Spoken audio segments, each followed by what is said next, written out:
La pose des taxes douanières entre les États-Unis et la Chine était juste une ruse ou une retraite afin de donner des coûts supplémentaires. Tout le monde le sait, celui qui contrôlera l'IA et son architecture dominera le prochain siècle.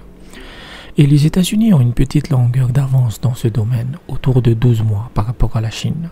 Mais Huawei, le fer de lance dans les semi-conducteurs 100% chinois, est tout près de rivaliser et de dépasser Nvidia. C'est pourquoi l'administration Trump a décidé d'interdire au monde entier d'acheter des puces Ascend de Huawei. La gamme Ascend concerne les GPU de serveurs, qui sont l'épine dorsale de l'IA.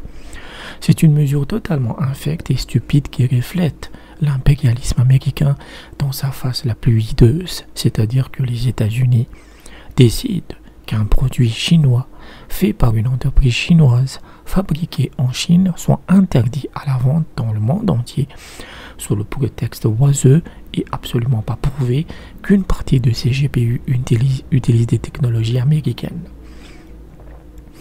C'est l'extraterritorialité américaine appliquée au commerce mondial.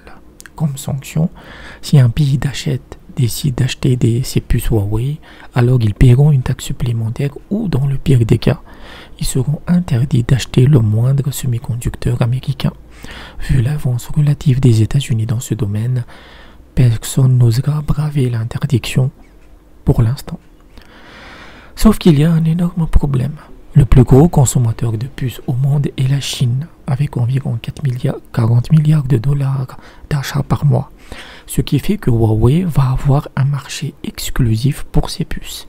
Et avec ses 500 milliards de dollars par an, Huawei va accélérer son développement et dépasser Nvidia beaucoup plus rapidement que prévu.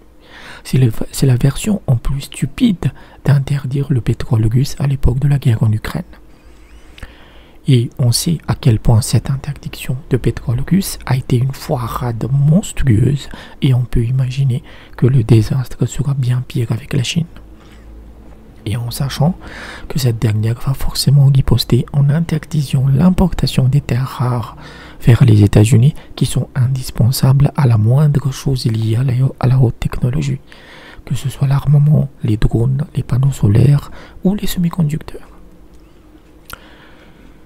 Et dans le cas des taxes douanières, elles sont là pour rester.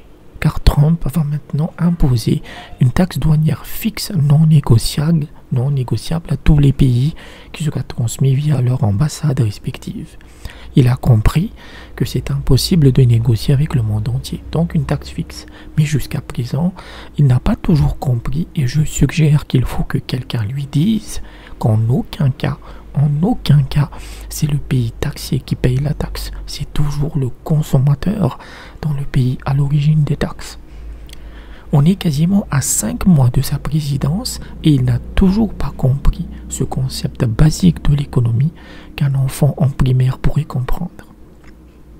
Désormais, il veut que ce soit les gros qui mangent les taxes et on a vu sa diatribe ces derniers temps contre Walmart et ça n'arrivera pas.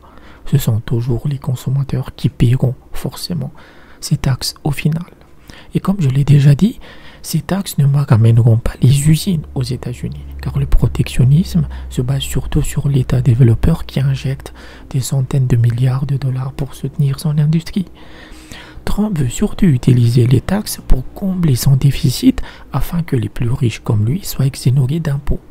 Donc cela signifie que les consommateurs américains paieront des taxes, augmentant leur pauvreté et cet argent servira à financer le manque à gagner laissé par les impôts qui ne sont pas payés par les riches.